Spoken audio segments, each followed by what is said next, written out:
Hola, bienvenidos a Spanish with Profe. Hello, welcome to Spanish with Profe.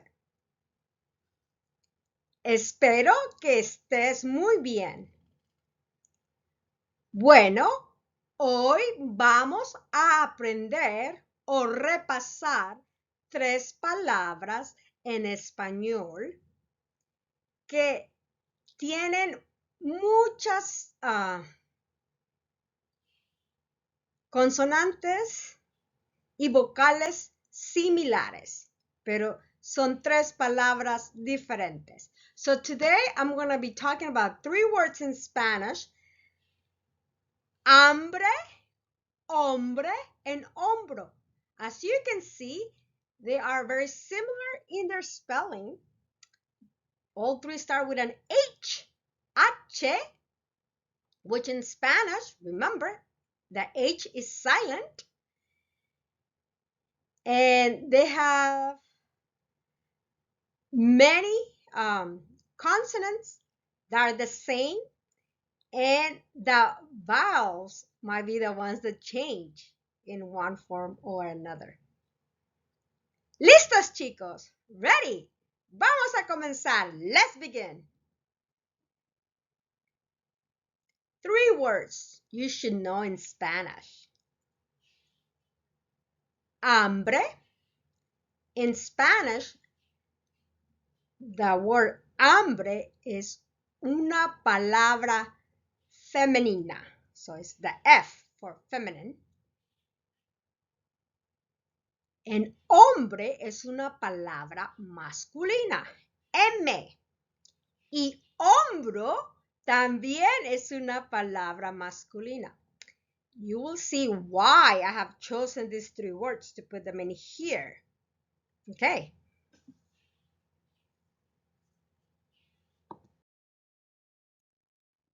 El hambre. Oh, what happened? El hambre. I'll tell you in a minute. Mapa del hambre de 2013. So, el hambre means hunger. Okay? El mapa is a cognate of English. Mapa. And the word mapa in Spanish is also masculine, el mapa. And the word programa is also masculine in Spanish. Did I say English earlier? Mapa. El mapa, Spanish. El programa, masculine in Spanish. El mundial, masculine in Spanish. Los alimentos, masculine in Spanish, plural. Muy bien. Este es el mapa. Los Estados Unidos está en Norteamérica. México también está en Norteamérica.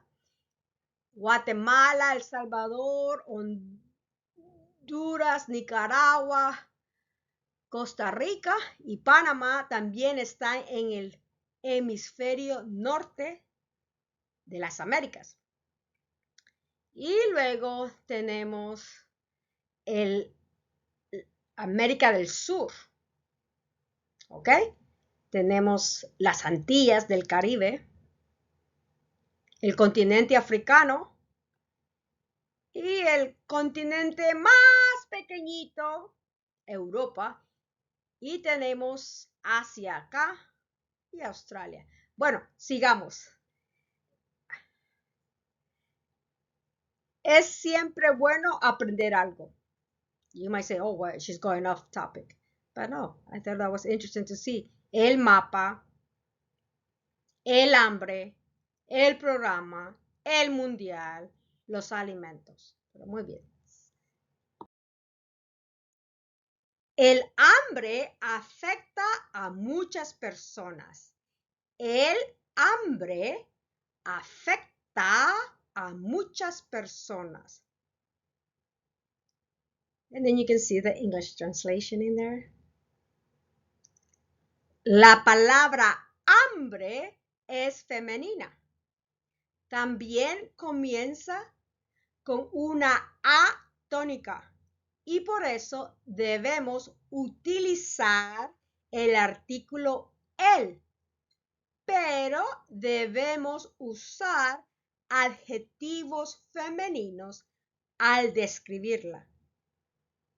You should know that in Spanish, all words have an accent, like an emphasis, a phonetic accent. And then once the rule of where you're supposed to go up and down is broken, that's where you see the written tilde in there, the accent mark, okay? So, el hambre es una palabra femenina, but because the emphasis, the stress is on we need to put el hambre. We can have la hambre. Doesn't sound right in Spanish. El agua está fría. And these are examples, so you can see that even though I'm using the article, el, which is masculine, before agua, we have the verb está, which is the form of estar for temporary conditions. And then we have the adjective fría, because even though we have masculine here, we know that the word agua es fría. And el agua está sucia, the same thing in here. Okay? And I can say, el hambre está afectando a muchas personas. Okay? So I gave you this other example in here, even though I was talking about el hambre, but you can also see it with the word agua too. It follows the same pattern. Okay, muy bien. El hombre, el hombre. Y aquí hay una imagen de un hombre.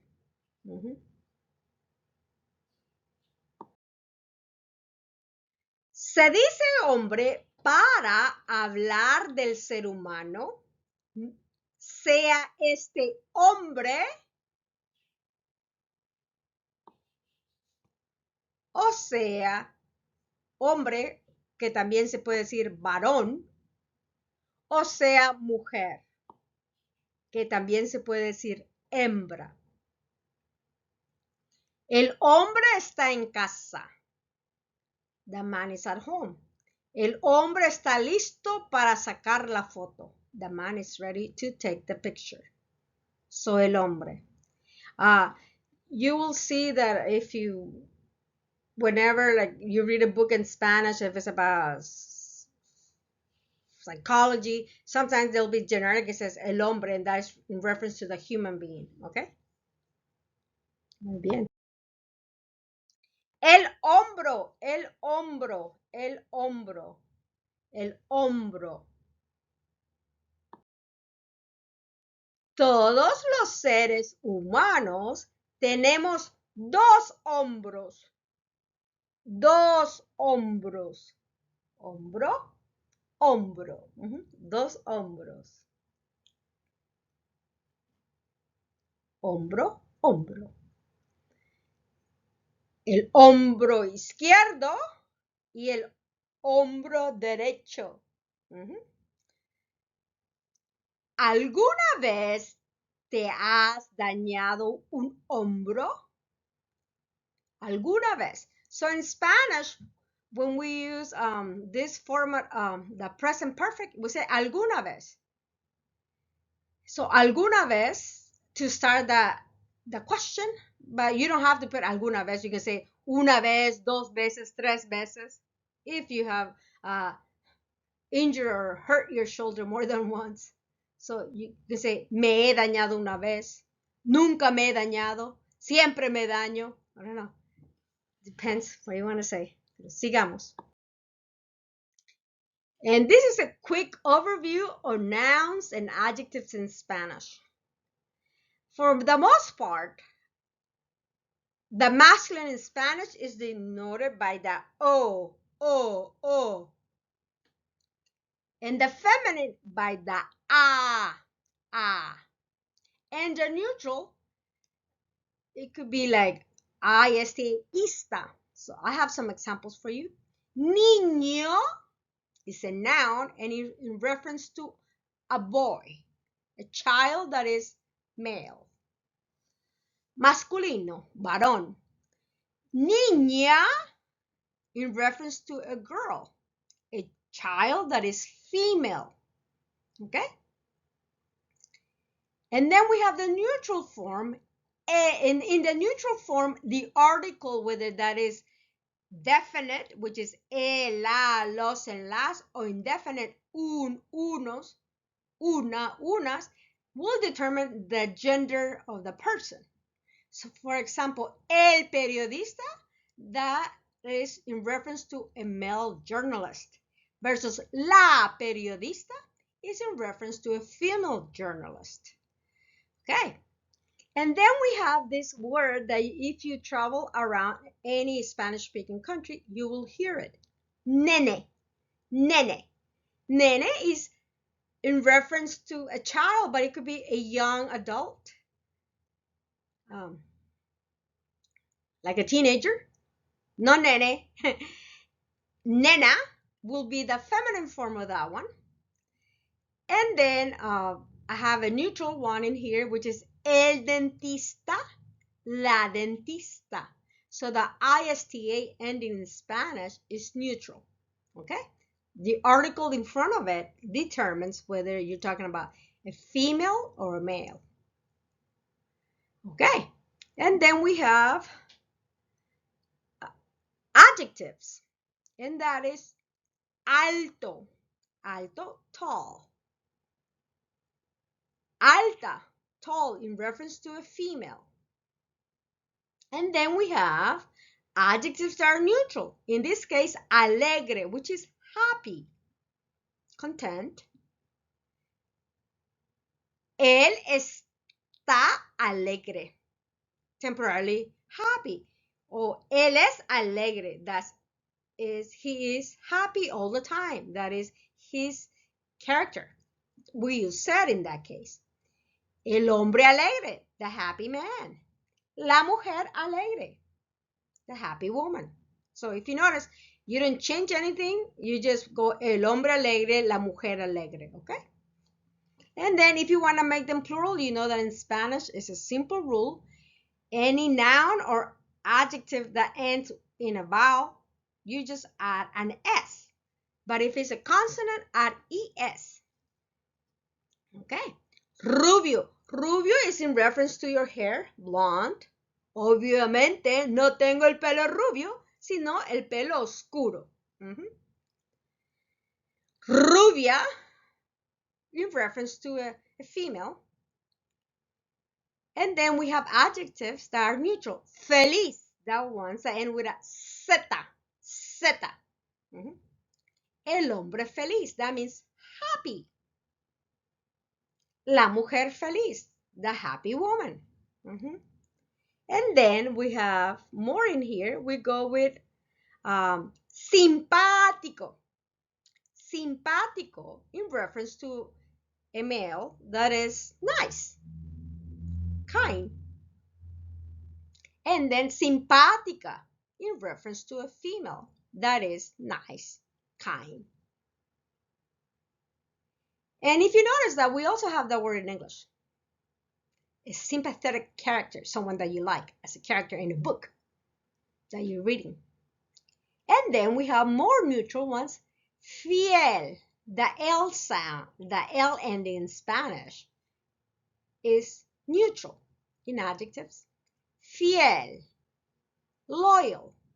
And another cognate of that one is leal, leal, leal. El hombre fiel, la mujer fiel. Muy bien.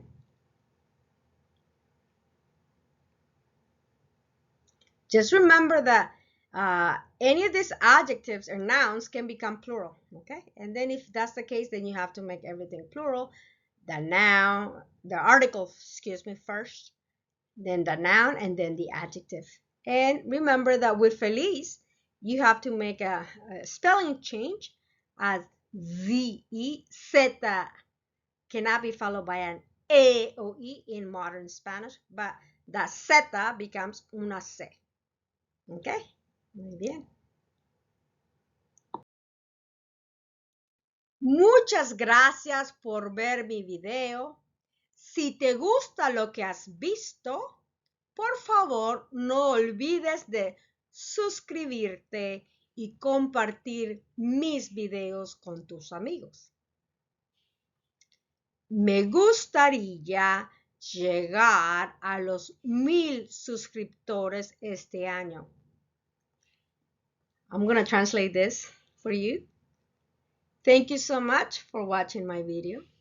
If you like what you have seen, don't forget to subscribe and to share my videos with your friends. I would like to reach 1000 subscribers this year. Hasta pronto. Muchas gracias y smash the like button. Ciao. Bye-bye.